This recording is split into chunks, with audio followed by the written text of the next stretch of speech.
Systematic body of knowledge, ज्ञानाची पद्धतशीर मांडणी. म्हणजे काय? तुमच्याकडे सायन्स, सायन्सला मराठीमध्ये काय म्हणतात? शास्त्र म्हणतात. बोलायला शिका, जर असं बोललं तर बरं वाटेल. सोशल सायन्स आणि नॅचरल सायन्स, सामाजिक शास्त्र, नैसर्गिक शास्त्र. तुम्ही सामाजिक शास्त्र आणि नैसर्गिक शास्त्र हे ऑलरेडी शिकत आले. कसं शिकले तुम्ही? मॅथ्स, गणित, अरे लहानपणापासून शिकत आले. फिजिक्स, भौतिकशास्त्र, अजून काय बरं? एखादं केमिस्ट्री, आहे की नाही? हे जे आहेत याच्यामध्ये जे काही फॉर्म्युला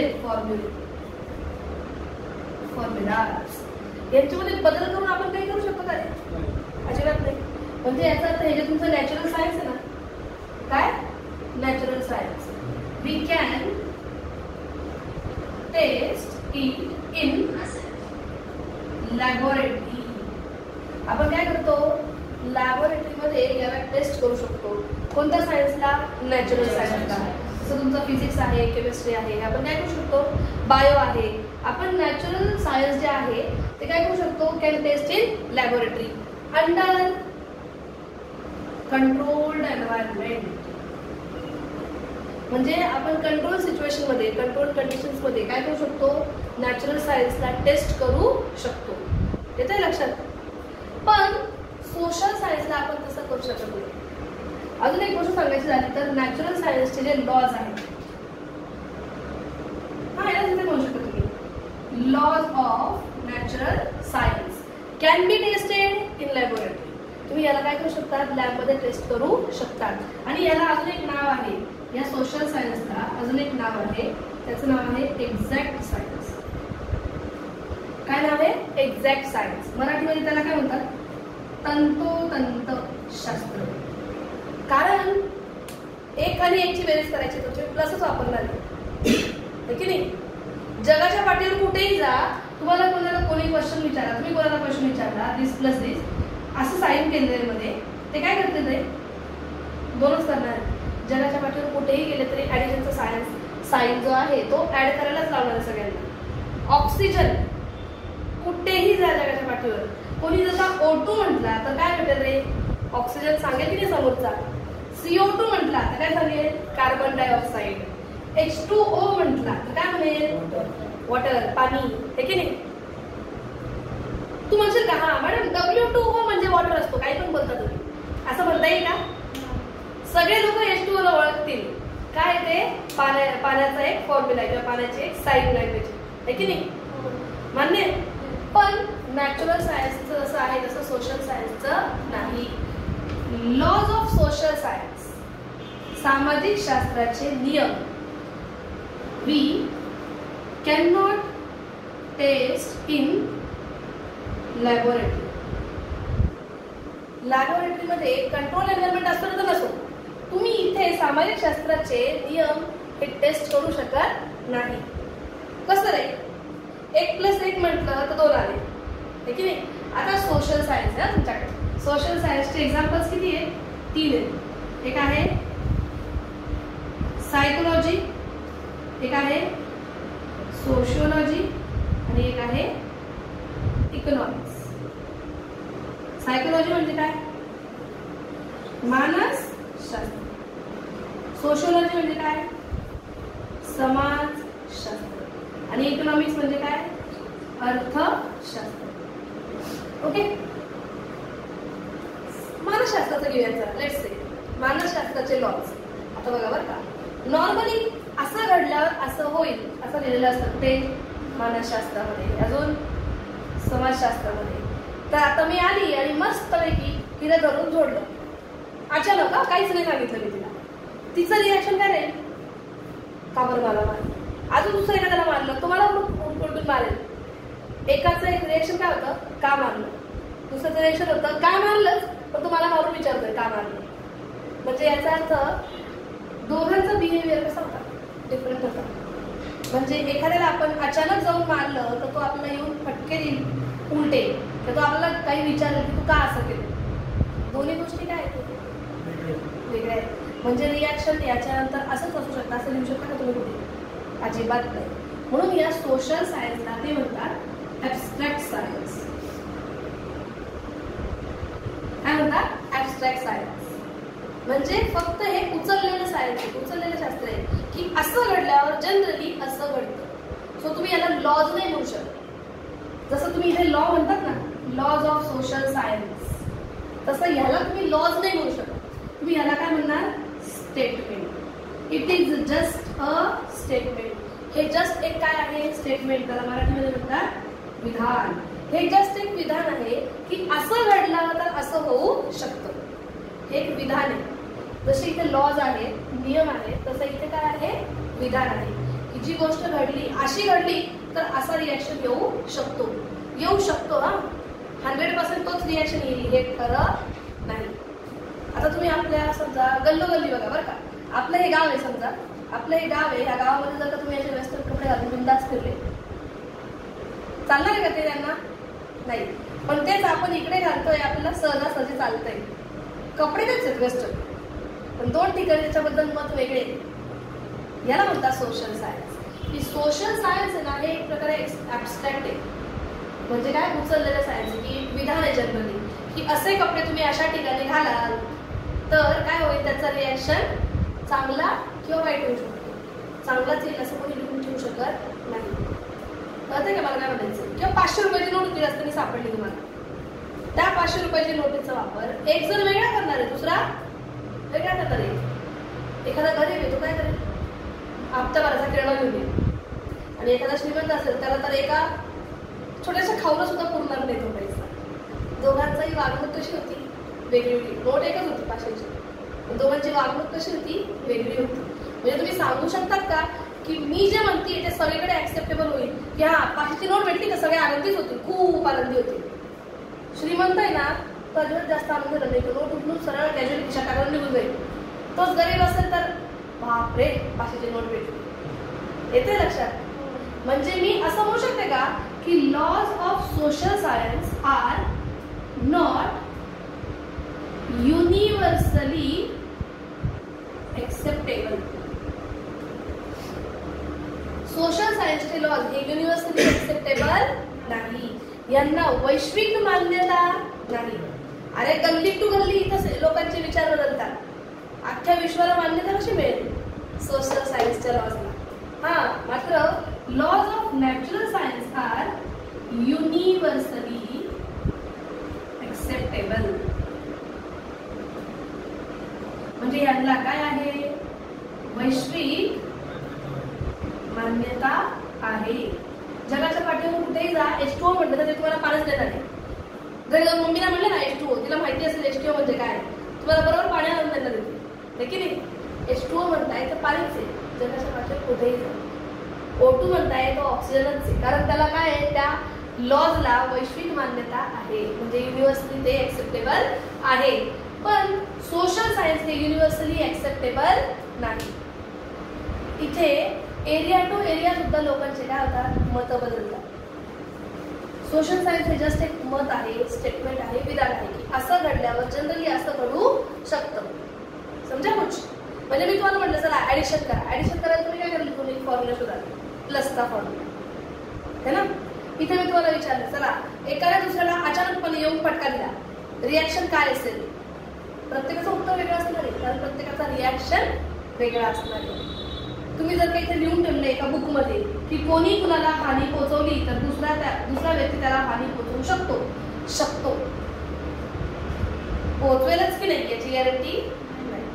तसं आपल्याकडे जे सोशल सायन्स आहे त्यातलं एक आहे मानसशास्त्र म्हणजे सायकोलॉजी, दुसरं आहे समाजशास्त्र, समाजात आपण कसे वागतो, आणि तिसरं आहे इकॉनॉमिक्स. पहिल्याचं मी तुम्हाला एक्झाम्पल दिलं कसलं? मानसशास्त्राचं, की एखाद्याला मानलं त्याचं पटकन काय रिॲक्शन येतं. दुसऱ्याचं तुम्हाला एक्झाम्पल दिलं तुमचे जीन्स, समाजात ज्या समाजात वावरात तशी समाजाची काय होईल? धारणा बदलते. आणि तिसरं एक्झाम्पल दिलं मी तुम्हाला पैशांचं, की बघा 500 रुपये हे त्या गरीबासाठी खूप मोठे, त्याच्याकडे मागण्या खूप साऱ्या आहेत, पण त्याच्याकडे खर्च करायला पैसे आहेत का? नाहीये. आणि त्याला अचानक जर कोणी 500 रुपये सापडतायत त्याला, तर त्याची एक तरी गरज भागेल. म्हणजे याचा अर्थ त्याचा बिहेवियर कसा आहे, वेगळा आहे.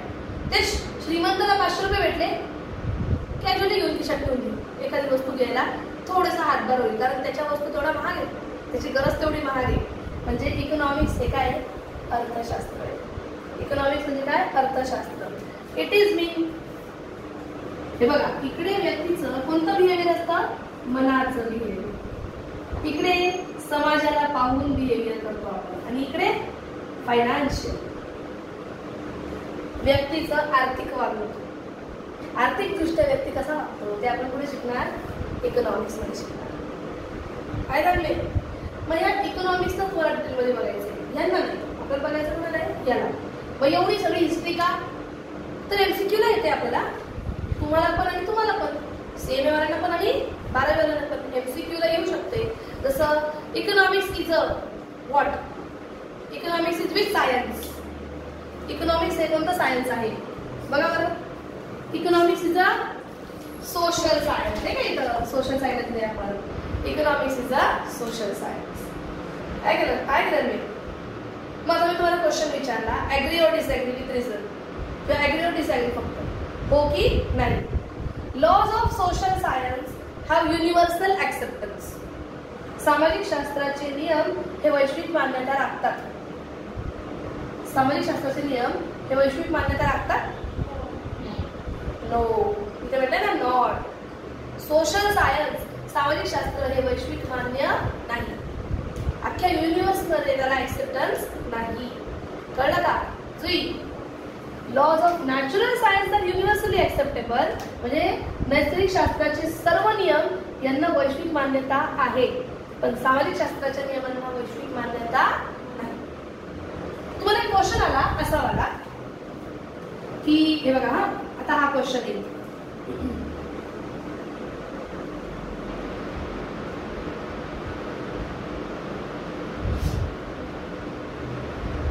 चला, ऑड वर्ड आउट असा पण तुम्हाला क्वेश्चन येईल की यातनं कोणता वर्ड आउट करायचा. तुम्हाला ऑप्शन, ह्या चौघांचे ऑप्शन दिलेले, तुम्हाला कोणाला उठवायचं इथे का, कारण हे तिघं सोशल सायन्स आहे, तो नॅचरल सायन्स. हे सामाजिक शास्त्र आहे आणि तो नैसर्गिक शास्त्र. कळलं का. किंवा तुम्हाला असा क्वेश्चन येईल, को रिलेशनला,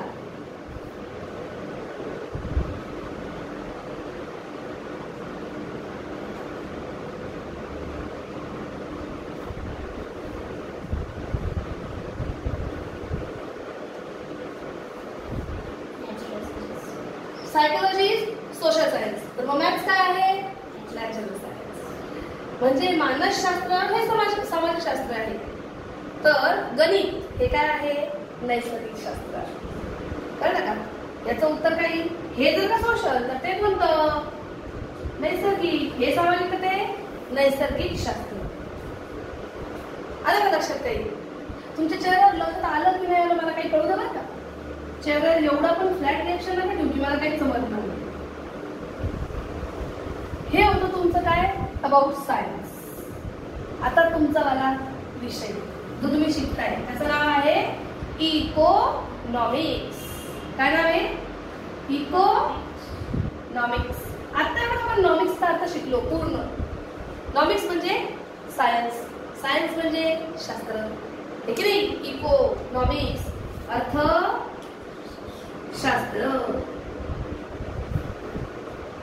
शास्त्र सायन्स. आता आपल्याला बघायचं आहे अर्थ. इको, इको म्हणजे कोणता बाई, इको म्हणजे कोणता बाई, अर्थ म्हणजे काय, मनीभाई. इको म्हणजे कोण, मनीभाई. म्हणजे तुमचा मनीभाई तुम्ही कसा स्पेंड करता तो मी शिकता, तो तुम्ही शिकणार कुठे, इकॉनॉमिक्स मध्ये. आया कुछ ध्यान नाही. पण या इकॉनॉमिक्सला एका वर्ड पासून आणलेले, तो फ्रेंच वर्ड होता का लॅटिन वर्ड होता का ग्रीक वर्ड होता रे, ग्रीक वर्ड होता. तो वर्ड कोणता होता, ग्रीक होता. त्याचं नाव काय, इकॉनॉमी. आपण ते माहिती आयकॉनॉमी आहे, तो सायलेंट असतो. आयकॉनॉमी. या आयकॉनॉमी याचा अर्थ तुम्हाला माहिती काय,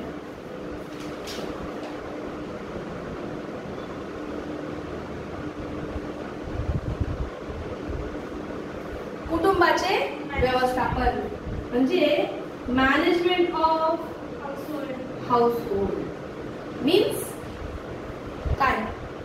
अरे इकॉनॉमिक्स, इकॉनॉमी.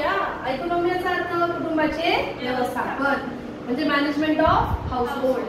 म्हणजे हा बघा, आता पप्पांचा पगार आला ₹10,000. हा पप्पांचा पगार मम्मी अशा प्रकारे खर्च करेल क्योंकि हमारे पास वंस है. कशा? लिमिटेड का अनलिमिटेड? अरे गरज रे, गरज. Limited unlimited? अनलिमिटेड. ओके. पण आपल्याकडे सोर्सेस हे कसे? लिमिटेड. सोर्सेस म्हणजे इंग्लिश मध्ये, मराठीमध्ये काय म्हणतात? स्त्रोत. स्त्रोत हे कसे? मर्यादित. हे तर समजा ना मराठीत लिहू, मर्यादित अमर्यादित. हा कसा आहे? अमर्यादित. कोणतो? गरजा. आणि स्त्रोत तुमचे कसे असतात? मर्यादित. स्त्रोत कसे असतात तुमचे? मर्यादित असतात. स्त्रोत मर्यादित हे याचं एक्झाम्पल आहे बघा इकडे, पप्पांचा पगार. आणि वॉन्ट्स आर अनलिमिटेड हे बघा एक्झाम्पल. चिंटूची फी. हा बघा पिंटू, पिंटूची फी. घरातला किराणा त्याला म्हणतात इंग्लिश मध्ये प्रोव्हिजन्स म्हणजे किराणा. And other bills. ओके. आणि फायनली चिंटू पिंटू बिचारे शेमडे झाले तर आपल्याला काय लागतील? पैसे. उसको बोलते हैं सेविंग्स म्हणजे काय? बचत फॉर फ्युचर यूज. सेविंग्स म्हणजे काय? बचत for future use. Wants are unlimited, sources are limited. ठीक आहे, हे तुमचे सोर्सेस आहे, या तुमच्या वॉन्ट्स आहे. मम्मी काय करते? या लिमिटेड रिसोर्सेसला what is mean by management of household? What is mean by management of household? Fulfilling. थांबा, सोपा शब्द वापरायला. Satisfying unlimited wants or needs with limited resources. Spelling जरा चांगली झालं असेल. RESOURCES. लिमिटेड रिसोर्सेस मधनं अनलिमिटेड वॉन्ट्स सॅटिस्फाय करणं याला म्हणतात management of household. This is a कला, म्हणून तर शिकतोय आपण. आणि ही कला कोणाकडे? आपल्या मदर इंडियाकडे. ती काय करते? लिमिटेड रिसोर्सेस मधनं अनलिमिटेड वॉन्ट सॅटिस्फाय करते. टू गेट काय? Maximize satisfaction. काय वाक्यरचना बदलची get. For maximizing their satisfaction you to get maximum satisfaction. Maximum satisfaction. की जेणेकरून चिंटू पण राहायला नको, पिंटू पण नको, घरात खायचे प्यायचे वांदे पण नको, आणि फ्युचर मध्ये काही करायचं असेल तर सेव्हिंग्स पण पाहिजे. अशा पद्धतीने मम्मी काय करते? पप्पांचे पैसे वापरते. This is called as management of household. कुटुंबाचे व्यवस्थापन. काय म्हणते त्यांनी? कोणत्या गरजा? अमर्यादित गरजा. काय करायचे आपल्याला? सॅटिस्फाईंग. अमर्यादित गरजा या मर्यादित साधनांच्या सहाय्याने भागवून जास्तीत जास्त काय ते? समाधान मिळवणे. एकतर मिळवणे म्हणा, नाहीतर मिळवण्याचा प्रयत्न करणे म्हणा. मर्यादित साधनांच्या सहाय्याने अमर्यादित गरजा भागवून जास्तीत जास्त समाधान मिळवण्याचा प्रयत्न करणे याला काय म्हणतात? कुटुंबाचे व्यवस्थापन. Management of household. Satisfying unlimited wants or needs with limited resources to get maximum satisfaction. Mark my words, तुम्हाला जे CMA राहणार ना इकॉनॉमिक्स, CMA ला ह्याचं मोस्ट ऑफ इकॉनॉमिक्सचे क्वेश्चन्स हे लेसनच्या आतून येतात, लेसनच्या खालून नाही. आणि म्हणून डिटेल गोष्टी बघायच्या आपल्याला. झोप यायला नकोय आपल्याला. मला दिसते का झोप आलेली? हो, मी जरा पटके देते. मॅनेजमेंट ऑफ हाऊसहोल्ड समजलं का? पण का रे इको शिकतोय फक्त घर कसं मॅनेज करता येतं ते समजायला? हे बघा आपलं मोठं घर, हिचं नाव काय आहे तर सांगा बरं. हिचं नाव काय आहे? इकॉनॉमी. Very good. दिसलं नाही पण इकॉनॉमी. हिचं नाव अर्थ व्यवस्था. नॉमिक्स आहे का? नॉमी बोलले मी. अर्थव्यवस्था. जेव्हा मम्मीला बिना कामाचे आपण जाऊन म्हणतो मम्मी मला हा ड्रेस घेऊन दे, मम्मी काय म्हणते भाऊ थांब आपलं बजेट जरा हल्लेलं आहे यावर्षी, आहे की नाही. म्हणजे काय? अर्थव्यवस्था आपल्या घराची जरा हल्लेली आहे. जशी अर्थव्यवस्था आपल्या घराची असते तशी आपल्याला अर्थव्यवस्था बघायची कोणाची? आपल्या इंडियाची. Indian economy. इंडियन इकॉनॉमी कशी वर्क करते, आपली भारतीय अर्थव्यवस्था कसं काम करते, म्हणजे कसं मनी राहायचं रे. अर्थव्यवस्था कशी चालते, अर्थव्यवस्थेची कामगिरी कशी असते, हाऊ परफॉर्म अवर इकॉनॉमी, ते आपल्याला शिकायचे. कुठे? आपल्या अर्थशास्त्राच्या सहाय्याने. सो अख्खी अर्थव्यवस्था बघायची झाली. मी म्हटलं सांग या मार्करची किंमत कशी ठरते. करा अभ्यास अख्ख्या अर्थव्यवस्थेचा. असं समजणार आहे का? इकडे इकडे. एका मार्काची किंमत कशी ठरली साठी अख्ख्या अर्थव्यवस्थेचा अभ्यास करा का? नाही ना. येतं लक्षात? गणेशने मी अख्ख्या जंगलात दिलं, एका जंगलात घेऊन सोडलं. गणेशला म्हटलं सांग गणेश, त्याच्याकडे एक बुक दिलं जंगलाची, त्याच्यात वैशिष्ट्य होती. गणेश म्हटलं गणेश सांग या पर्टिक्युलर झाडाचे वैशिष्ट्य. त्या बुक मध्ये सांगेल का? याला पर्टिक्युलर झाडाचे वैशिष्ट्य बघावे लागतील, की नाही. यालाच म्हणतात if you want to study these things. आपण स्वतः सुद्धा एक अर्थव्यवस्थेचा भाग आहे. मी स्वतः सुद्धा एक अर्थव्यवस्थेचा भाग आहे. तुम्ही लोक पैसे खर्च करता, तुम्ही पण काय आहे? अर्थव्यवस्थेचा भाग आहे. येते लक्षात? आणि मग या सगळ्यांना जर का अभ्यासायचं आहे तर तुम्हाला सर्वात पहिले छोट्या छोट्या गोष्टींचा पण अभ्यास केला गेला पाहिजे. हे बघा इथे मी आहे. कसा अभ्यास कराल? Through micro economics. कशाच्या सहाय्याने अभ्यास कराल? सूक्ष्म अर्थशास्त्र. कोणतं अर्थशास्त्र? सूक्ष्म अर्थशास्त्र. 11वी शिकले का नाही? तोंडावर तुमच्या तोंडाचे असे बदल येतात नाही. सूक्ष्म अर्थशास्त्र ऐकलंय याचा चेहरा आनंद येतात की वाचलंय, ऍटलिस्ट वाचलंय.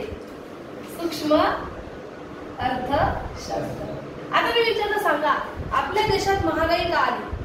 आता एका गोष्टीचा अभ्यास करून होईल का? अख्ख्या अर्थव्यवस्थेचा अभ्यास करावा लागेल. मग त्याला आपण म्हणतो मॅक्रो इकॉनॉमिक्स. काय म्हणतो? Macro economics. त्याला आपण काय म्हणतो? स्थूल अर्थशास्त्र. कोणतं अर्थशास्त्र? स्थूल अर्थशास्त्र. मायक्रो इकॉनॉमिक्स आणि मॅक्रो इकॉनॉमिक्स. मायक्रो इकॉनॉमिक्स सूक्ष्म अर्थशास्त्र अख्ख्या अर्थशास्त्राचा अभ्यास नाही करत, एका छोट्या घटकाचा अभ्यास करतो, लहानात लहान घटकाचा. तर तुमच्याकडे आहे मॅक्रो इकॉनॉमिक्स, स्थूल अर्थशास्त्र, ते संपूर्ण अर्थव्यवस्थेचा अभ्यास करतो, whole economy. Macro economic studies whole economy. म्हणजे स्थूल अर्थशास्त्रामध्ये संपूर्ण अर्थव्यवस्थेचा अभ्यास केला जातो. आज फक्त थोडं थोडं शिकायचं आहे, जास्त आपल्याला डीप मध्ये नाही जायचंय, पण समजून. जसं हा होता ग्रीक वर्ड, त्याचं नाव काय? आयकॉनॉमिया. म्हणजेच काय? इकॉनॉमिक्स. त्याचा अर्थ काय? कुटुंबाचे व्यवस्थापन, मॅनेजमेंट ऑफ हाऊस होल्ड. कुटुंबाचे व्यवस्थापन म्हणजे काय? पप्पांचा पगार 10,000, आपल्या गरजा 16 है ना. गरजा आहेत अनलिमिटेड, अमर्यादित. Wants are unlimited, sources are limited. स्त्रोत कसे तुमचे? मर्यादित आहे, लिमिटेड आहे. So satisfying unlimited wants with the help of limited resources to get maximum satisfaction. Chintu रडायला नको, पिंटू रडायला नको, किराणावाले आपल्या घरापर्यंत यायला नको, आणि प्लस सेव्हिंग्स पण राहायला पाहिजे. असा मम्मी जो पैसा खर्च करते that is called as management of household, कुटुंबाचे व्यवस्थापन. अमर्यादित गरजा मर्यादित साधनांच्या सहाय्याने भागवून जास्तीत जास्त समाधान मिळवणे, याला काय म्हणतात तुम्ही? कुटुंबाचे व्यवस्थापन. तसा हा आला ग्रीक वर्ड पासून, तसे ते पण आले ग्रीक वर्ड पासून. ते तिकडे फोटो काढला याने, ग्रुपवर टाकून द्या आपल्याला, म्हणजे तुम्हाला लिहून घेता येईल, घ्यावं लागणार तुम्हाला. बस हे बघा, हा पण आलाय एका ग्रीक वर्ड पासून. कोणत्या वर्ड पासून? ग्रीक वर्ड पासून. पण त्या ग्रीक वर्ड्स कोणते? तो आहे मायक्रोस. MIKROS, मायक्रोस. आणि हा आला मॅक्रोस पासून. पेपरला असल्यास नाही, मराठीमध्ये असेल तरी मायक्रोस अँड मॅक्रोस. मायक्रोसचा अर्थ काय? Smallest part. काय म्हणजे त्याला? Smallest part. अजून एक नाव आहे त्याला नाव आहे मिलियन्थ पार्ट. म्हणजे लहानात लहान भाग, किंवा आपण त्याला अजून काय म्हणतो? दशलक्षावा. कसा? दशलक्षावा भाग. मराठी मिलियन पार्ट और स्मॉलेस्ट पार्ट, एकदम छोटासा पार्ट म्हणजे काय? मायक्रोस. म्हणजे थोडक्यात सूक्ष्म अर्थशास्त्रात अख्ख्या अर्थव्यवस्थेचा नाही रे, ओनली स्मॉलेस्ट पार्ट, छोट्या भागाचा अभ्यास करायचा असतो. म्हणजे micro economy do not study whole economy but study smallest part or million part of our economy. इकॉनॉमीच्या अख्ख्या पार्टचा अभ्यास नाही करत, स्मॉलेस्ट पार्टचा अभ्यास करतो. कसा ते बघू पुढे. इंटरेस्टिंग आहे इकॉनॉमिक्स. इकॉनॉमिक्सचं लॉजिक जर का ज्या दिवशी समजलं ना, मार्क माय वर्ड्स, आयुष्यभर इकॉनॉमिक्स विसरणार नाही. पुढे तुमच्याकडे आहे मॅक्रो इकॉनॉमिक्स. मॅक्रोचा अर्थ स्थूल अर्थशास्त्र. कसा आला? MAKROS. मॅक्रोस या ग्रीक वर्ड पासून आला. याचा अर्थ लार्जेस्ट पार्ट. काय म्हणायचं याला? लार्जेस्ट पार्ट किंवा ऍग्रीगेट पार्ट. ऍग्रीगेट म्हणजे काय रे? एकूण भाग किंवा सर्वात मोठा भाग. त्याला तुम्ही काय म्हणणार? एकूण भाग किंवा सर्वात मोठा भाग. स्मॉलेस्ट आहे. कसा आहे हा? लार्जेस्ट, सर्वात मोठा आहे. ऍग्रीगेट पार्ट म्हणजे मी तुम्हाला म्हटलं, सांगा आपल्या देशाचं उत्पन्न किती, आपल्या देशाची इकॉनॉमिक ग्रोथ रेट किती. मोदी काका होते, आपल्याला काय म्हटले मोदी काका की कोरोना नंतरच्या काळामध्ये आपला जो इकॉनॉमिक ग्रोथ रेट कमी झालाय तो आपला एवढ्या टक्क्यांनी आपण वाढवणार. हे टक्के म्हणून काढले with the help of macro economics, स्थूल अर्थशास्त्र. कारण एका व्यक्तीचं उत्पन्न पाहायचं आहे तर तुम्ही यूज करणार मायक्रो, सूक्ष्म अर्थशास्त्र. तर संपूर्ण देशाचं उत्पन्न बघायचं आहे तर you will use macro economics, स्थूल अर्थशास्त्र. या अख्ख्या अर्थव्यवस्थेच्या उत्पन्नाला म्हणतात तुम्ही नॅशनल इन्कम, राष्ट्रीय उत्पन्न. तुमचा 11वीचा जो इकॉनॉमिक्सचा लेसन होता, फर्स्ट वाला लेसन, त्याच्यामध्ये सेकंड पार्ट होता. काय होता तो? मॅक्रो इकॉनॉमिकल कन्सेप्ट, स्थूल अर्थशास्त्रीय संकल्पना है ना. त्यातली 5वी संकल्पना आहे राष्ट्रीय उत्पन्न, नॅशनल इन्कम. म्हणजे काय? संपूर्ण देशाचं उत्पन्न. त्यात एका छोट्याशा व्यक्तीचं उत्पन्न बघायचं असेल तर कोणतं अर्थशास्त्र? सूक्ष्म अर्थशास्त्र, मायक्रो इकॉनॉमिक्स. समजा? बोल, काय म्हणतो तू? अजून एक गोष्ट सांगायची तुम्हाला, ती विसरली आपण. तुम्ही हे जे बघताय मायक्रो इकॉनॉमिक्स आणि मॅक्रो इकॉनॉमिक्स, याच्या या टर्म्सवरून तुमचं इकॉनॉमिक्स एकदम पक्क होणार आहे. पण कसं? रोज तुम्हाला इथे लक्ष द्यावं लागेल. ॲज इट इज माझे वर्ड्स तुम्हाला पेपर लागतात, फक्त तुम्हाला इथे लक्ष द्यावं लागेल. इथे लक्ष द्या. रेग्युलर आपल्या रिव्हिजन्स होतात, त्या रिव्हिजन्सवर आपल्याला काय करायचं आहे? फोकस करायचं आहे. पहिले आपला लेसन होतं, लेसन झाल्यावर त्या लेसनची म्हणजे काल काय शिकवलं हे उद्या येऊन शिकवणारच नाही तुम्हाला, रिवाईज करणार. ही पहिली रिव्हिजन होते आपली. नंतर लेसन कम्प्लीट झाल्यावर दुसरा जेव्हा लेसन चालू होतो त्याच्या आधी पहिले माझी रिव्हिजन झाली. या बघा हे आहे आपल्या या लेसनमध्ये. म्हणजे इथे तुमची काय होईल? सेकंड टाइम रिव्हिजन होईल. प्लस तुमची जेव्हा एक्झाम येते, एक्झाम तुमच्या असं सोबत नाही आहे. आधी हिची एक्झाम येईल, मग त्या कॉलेजची एक्झाम, मग त्या कॉलेजची एक्झाम. प्रत्येक कॉलेजच्या एक्झामला तुमच्याकडे इथे रिव्हिजन होते. म्हणजे रिव्हिजन मी घेणार तर आहे, पण 100% लक्ष तुम्ही द्यायचं. आता हे काय तुमचं? मायक्रो इकॉनॉमिक्स आणि मॅक्रो इकॉनॉमिक्स. कळलं काही? हे मॅक्रो आणि मायक्रोची डेफिनेशन दिली होती रे आपल्याला कोणीतरी. पण त्याच्या आधी सगळ्यात आधी आपल्याकडे ना हे होते रे, तुम्हाला माहिती का? कोण आहे? नक्की का?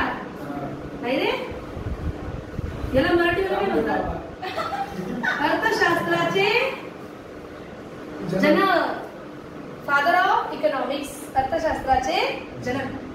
त्यांचं नाव काय? Mister Adam Smith. Adam Smith is father of economics. हे अर्थशास्त्राचे काय आहे? जनक आहे. पण ह्यांचा ना सगळा फोकस कशावर होता माहिती का? ओनली मनी बाई. येऊ द्यात पैसा. काय येऊ द्या? पैसा येऊ द्या. ते म्हणे economics is a wealth oriented science. काय म्हणे? Economics is a wealth oriented science. संपत्तीबद्दल आहे सगळं काही, नुसता पैसा कमवायचा, असं कोण म्हटले? Adam Smith. मग त्यांना थोडंसं कॉम्पिटिशन म्हणून कोणतरी पाहिजे ना, त्यांना ठेवतो का तो फोन? त्यांचं नाव प्रोफेसर अल्फ्रेड मार्शल. आणि अजून एक professor Kenneth Boulding. Professor Kenneth Boulding आणि प्रोफेसर अल्फ्रेड मार्शल. हे दोघं म्हणे की आमच्या मते तरी economics is not only economical science और मनी ओरिएंटेड और wealth oriented, but it is social and economical oriented. आणि त्यांचं म्हणणं होतं की इकॉनॉमिक्स इज अ सोशियो नाही इकॉनॉमिक सायन्स. त्यांचं म्हणणं हे वेलफेअर ओरिएंटेड आहे. सोशो इकॉनॉमिक्स म्हणजे कसं आहे? या सोशो इकॉनॉमिकला एक शॉर्टकट वर्ड आहे, वेलफेअर ओरिएंटेड. कल्याणकारी शास्त्र. अर्थशास्त्र हे काय आहे? कल्याणकारी शास्त्र आहे. तुम्ही आत्ताच म्हटले ना की अनलिमिटेड वॉन्ट्सला लिमिटेड रिसोर्सेस मधून फुलफिल करताय तुम्ही. अमर्यादित गरजा मर्यादित साधनांपासून तुम्ही काय करताय? भागवताय. का? To get maximum satisfaction. कशासाठी? जास्तीत जास्त समाधान मिळवण्यासाठी. समाधान मिळवून काय केलं तुम्ही? याचा अर्थ तुम्ही तुमच्या पैशांचा वापर करून सगळ्यांचं भलंच केलं की नाही? So it is not only wealth science or wealth oriented, but it is socio economic. It is welfare oriented. हे कसं आहे? कल्याणकारी शास्त्र आहे. अर्थव्यवस्थेला फक्त पैशाचं शास्त्र म्हणू नका, ते कल्याणकारी शास्त्र आहे. कळलं का? आणि हे स्पेशली एक्सप्लेन करायला आपल्याकडे आहे मायक्रो इकॉनॉमिक्स. हे स्पेशली एक्सप्लेन करायला आपल्याकडे आहे मायक्रो इकॉनॉमिक्स, सूक्ष्म अर्थशास्त्र. काय ते? सूक्ष्म अर्थशास्त्र. जेव्हा तुम्ही 12वीचा इकॉनॉमिक्सचा लेसन शिकाल, त्याचा फर्स्ट पार्ट, तेव्हा मी तुम्हाला लास्टला अख्खा लेसन झाला लास्टला एक शब्द सांगेल. तो शब्द हाच आहे की economics is a welfare oriented. अर्थशास्त्र हे कशाच्या बाबतीत आहे? कल्याणाच्या बाबतीत आहे. ओके. अजून एक गोष्ट आहे. बरं ठीक आहे. मला अजून एक गोष्ट सांगा. तुम्ही 11वीला केनेथ बोल्डिंग काकाने दिलेली एक डेफिनेशन होती, आठवते का तुम्हाला? आठवते का? नाही आठवत? अरे मायक्रो इकॉनॉमिक्सची सूक्ष्म अर्थशास्त्राची व्याख्या पहिल्या लेसन मध्ये पहिली व्याख्या तुम्हाला आठवत नसेल तर मग मी आता पढून तर पाहिजे चक्कर म्हणून. पहिल्या लेसनची पहिली डेफिनेशन आहे मायक्रो इकॉनॉमिक्स, सूक्ष्म अर्थशास्त्राची व्याख्या. तुम्ही वॉन्ट्स बघितले ना 11वीला? वॉन्ट्स, गरजांचे प्रकार, क्लासिफिकेशन वगैरे. गरजाचा हा एक पहिला भाग होता. गरजा हा पहिला भाग होता. गरज कसली असते? वस्तू आणि सेवांची. Goods and services. त्या कशा असतात? गुड्स असतात फिजिकल फॉर्म मध्ये, सर्व्हिसेस असतात फिजिकल असतात का? नाही. त्या कशा असतात? इंटेंजिबल. वस्तू या दिसतात, सेवा दिसतात का? नाही दिसत. असं काही शिकले होते का 11वीला? आठवतं का? पहिलाच लेसन आहे 11वीचा यार. हो नाही काय? What has material existence, goods और सर्व्हिसेस. मटेरियल एक्झिस्टन्स कशाला असतात? गुड्स आणि सर्व्हिसेसला. गुड्स की सर्व्हिसेस. भौतिक अस्तित्व हे वस्तूंना असतं की सेवांना असतं? दिसतं का डोळ्याला?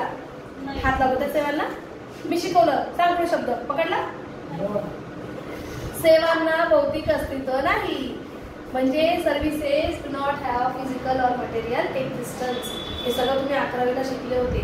थोडंसं वाटू द्या, घरी जाऊन नसतं की 11वीचं एक पुस्तक काढा, पहिला लेसन नक्की वाचा. Very very important echoes lesson. भाई आपल्याकडे पीडीएफ आहे, तू मला फक्त सांग, मी तुला पीडीएफ सेंड करते. डोंट वरी, आहे वरती आली आणि त्याचं दूध मी. तर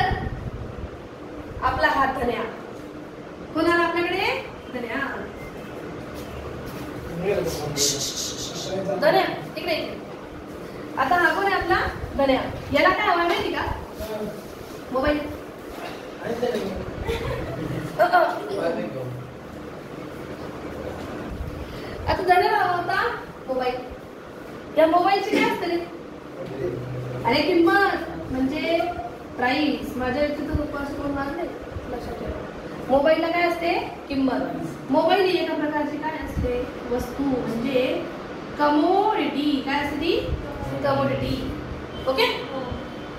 धन्या इज अ पार्ट ऑफ कुटुंब. कसला पार्ट आहे हा? कुटुंबाचा. कुटुंबाला इंग्लिशमध्ये म्हणतात house hold. This is very important. मग बघा, ही जी किंमत आहे, ही किंमत आहे ना, पप्पांकडे मुळात काय असतं पाहिजे? नाही, इन्कम. पैसे कुठून येतील? उत्पन्नावरून, इन्कम वरून. इन्कम कसं येईल? When he get wages or salary. म्हणजे त्यांना काय मिळेल? वेतन. त्यांना वेतन कुठून मिळेल? ते जॉबला जातील ना तिथे. उत्पादन काय ते? संस्था. इसको इंग्लिश में बोलते हैं फर्म. ओके. जसं मी म्हटलं, धन्या इज माय स्टुडंट है ना. धनंजय इज माय स्टुडंट असं जेव्हा मी म्हटलं, पण मला सगळ्यांचं जर का म्हणायचं हे सगळे माझे स्टुडंट आहेत, तर मी काय म्हणेन? पूर्ण हे बसलेले मुलं हे माझे काय आहे? स्टुडंट आहेत. एका मुलाचं नाव घेतलं, त्याचं नाव घेतलं, सगळ्यांचं घ्यायचं तेव्हा मुलं म्हटली. तसं एक उत्पादन संस्था आहे, तर तुम्ही तिला फर्म म्हणा, उत्पादन संस्था म्हणा, एक फॅक्टरी येते. पण सेम वस्तू बनवणाऱ्या अनेक जण आहेत, अनेक फॅक्टरीज आहेत, तर त्यांना कलेक्टिव्हली म्हणतात उद्योग. म्हणजे इंग्लिशमध्ये त्याला म्हणतात इंडस्ट्रीज. याच्यावरून तरी डेफिनेशन आठवली की नाही काय म्हणते? So what is your definition? Micro economics is the study of particular firm. थांब रे, बंद पड. Particular firm, particular household, individual prices, wages, income, individual industries and particular commodities. ही तुमची डेफिनेशन होती दिलेली केनेथ गोल्डिंग यांनी. Micro economics is a study of particular firms, particular household, individual prices, wages, income, individual industries and particular commodities. ही definition है तुमची. ये definition learn करो. उसके साथ features free, scope of micro economics free, importance of micro economics free and definition of micro economics free. एका definition. पुन्हा micro economics is a study of particular firms, particular household, individual prices, wages, income, individual industries and particular commodity. सूक्ष्म अर्थशास्त्र. कशी definition घ्यायची बघा. Particular म्हणजे काय? विशिष्ट. जिथे जिथे टीपी तिथे काय घ्यायचा? विशिष्ट. बघा इथे काय घ्यायचा? विशिष्ट. जिथं आय इंडिव्हिज्युअल म्हणजे वैयक्तिक, इथे पण आय इंडिव्हिज्युअल म्हणजे काय? वैयक्तिक. चला डेफिनेशन कशी मराठीमध्ये? विशिष्ट उत्पादन संस्था, विशिष्ट कुटुंब, वैयक्तिक किंमत, वेतन, उत्पन्न, वैयक्तिक उद्योग आणि विशिष्ट वस्तूंचा अभ्यास करणारे शास्त्र म्हणजे सूक्ष्म अर्थशास्त्र होय. अशी डेफिनेशन होती तुमच्या पहिल्याच पेजवर उजव्या त्याला खाली कोपऱ्याला. सूक्ष्म अर्थशास्त्राची व्याख्या. अभ्यास करत नाही आम्ही काय असं वरवर चाललंय पुस्तक. विशिष्ट उत्पादन संस्था, विशिष्ट कुटुंब, वैयक्तिक किंमत, वेतन, उत्पन्न, वैयक्तिक उद्योग आणि विशिष्ट वस्तूंचा अभ्यास करणारे शास्त्र म्हणजे सूक्ष्म अर्थशास्त्र होय. This definition is given by Kenneth Golding.